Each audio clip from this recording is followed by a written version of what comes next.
Clermont-Ferrand, des manuscrits, la violence, c'est la règle de 3 de Dali Farah.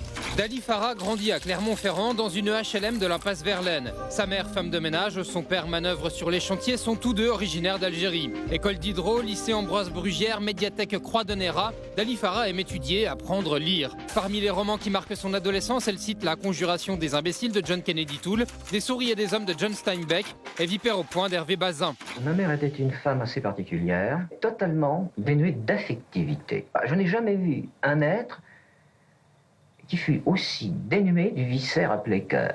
À propos de ses propres parents, Dali Farah écrit « Il y avait le père, il y avait la mère et il y avait leurs mains, leurs pieds, les lanières de cuir accueillies par l'épiderme de la petite fille, souvent enfermée dans l'appartement. » À l'âge de 22 ans, en 1995, elle devient professeure. Aujourd'hui agrégée de lettres, elle enseigne en classe préparatoire dans un lycée de Thiers, à une quarantaine de kilomètres de Clermont-Ferrand.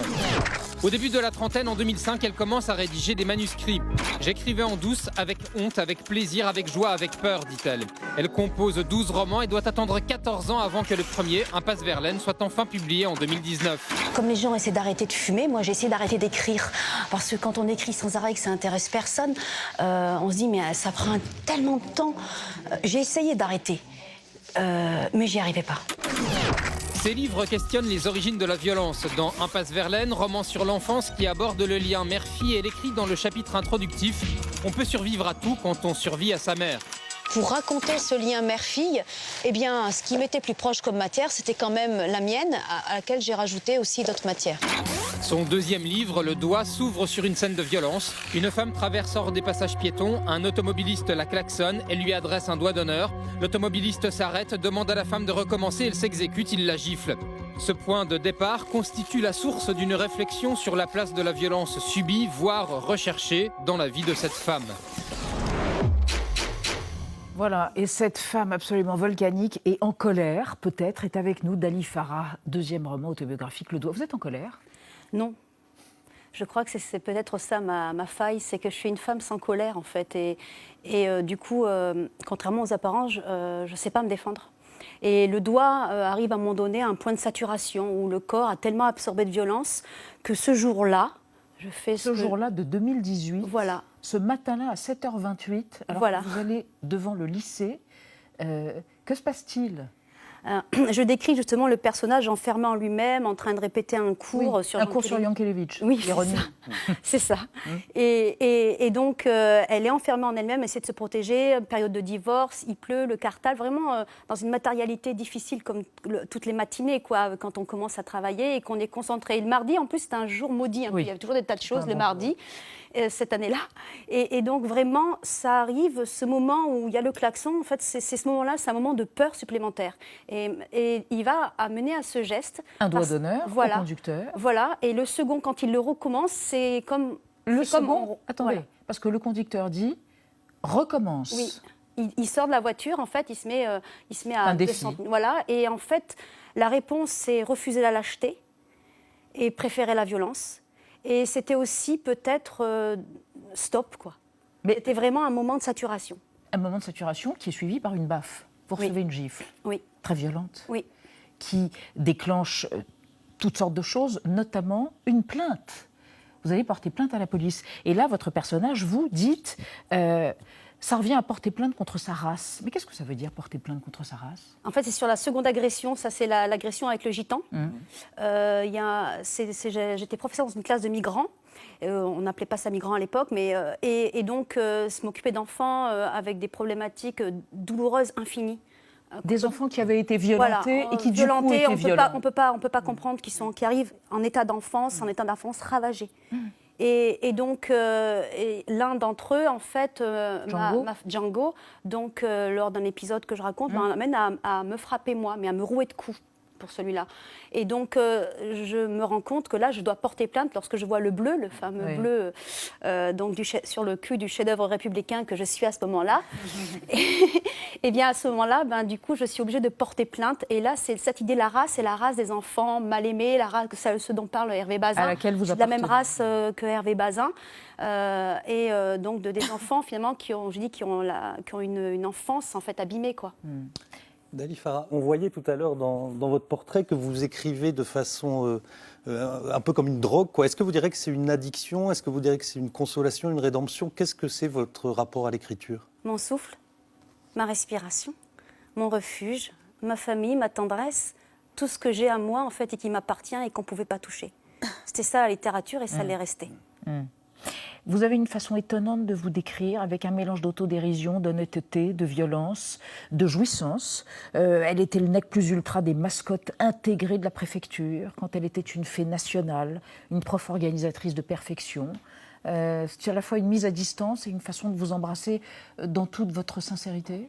Il était important dans ce livre, ça a été le plus dur, parce que je refais beaucoup mes livres, j'écris beaucoup, mais je les refais encore énormément. Et donc, c'était l'idée de retourner le couteau contre soi. Si on veut être juste à décrire une situation réelle, et notamment à décrire la violence, on ne peut pas simplement découper, à savoir c'est qui les gentils, c'est qui les méchants. Il faut alors, du coup, retourner le couteau contre soi. Et l'humour, le burlesque, je crois, qu'est la meilleure manière de faire. Un prof est ridicule et on est nous-mêmes nos propres caricatures parfois, et moi la première.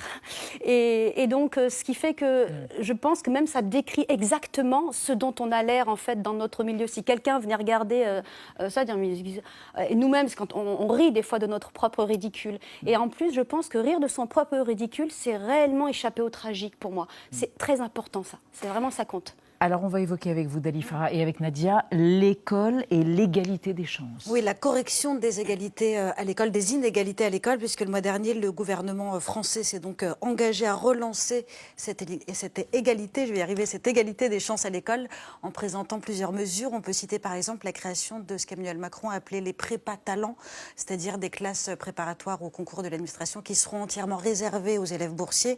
On peut citer aussi le dispositif baptisé les cordées de la réussite. Concrètement, un étudiant en fac ou dans les grandes écoles va coacher un élève qui, lui, est au collège ou au lycée dans les réseaux d'éducation prioritaire, ce qu'on appelait les ZEP avant. Et donc tout ça, c'est censé redémarrer le fameux ascenseur social qui est resté bloqué, on le sait, puisque la France est aujourd'hui parmi les plus mal classés de l'OCDE en termes d'inégalité scolaire. Est-ce que vous-même, en tant qu'enseignante, vous croyez encore aujourd'hui à la méritocratie républicaine? Est-ce que ça fonctionne? Est-ce que ça marche? Non. Non. Alors, l'école de la réussite, ça existait déjà quand j'étais prof en ZEP. Déjà, ça existe. Oui. Et ça n'a pas marché, mais on va refaire. Je ne crois pas à la méritocratie, mais j'y ai cru très longtemps. Vous en parlez, vous l'écrivez. Je crois que j'ai été une des plus ferventes et croyantes au sens presque mystique, insupportable, de cette méritocratie, parce que ça me donnait un très beau rôle, vu que j'étais supérieure aux autres.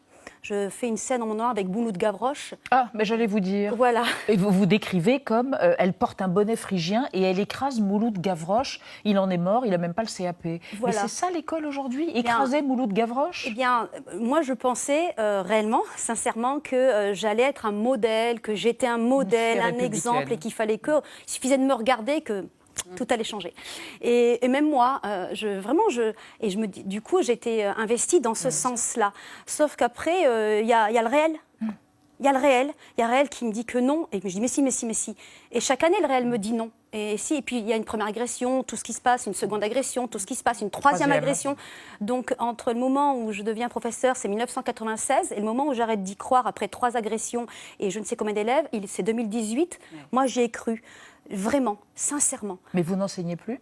Si, j'enseigne toujours. Mais maintenant, mon enseignement, c'est de la joie. C'est-à-dire, c'est vraiment créer des moments de joie. Non, je ne vais pas rétablir les inégalités. Non, je n'ai pas la force ni les moyens. Et la structure non plus, parce qu'elle fait exactement l'inverse. Elle produit exactement l'inverse de ce qu'elle désire. Oui, elle les creuse.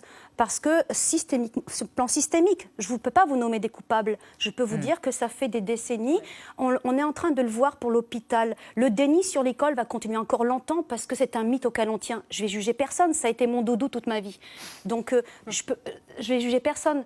Mais je suis désolée. J'en suis vraiment désolée. C'est un constat d'échec. Oui, mais j'en suis triste.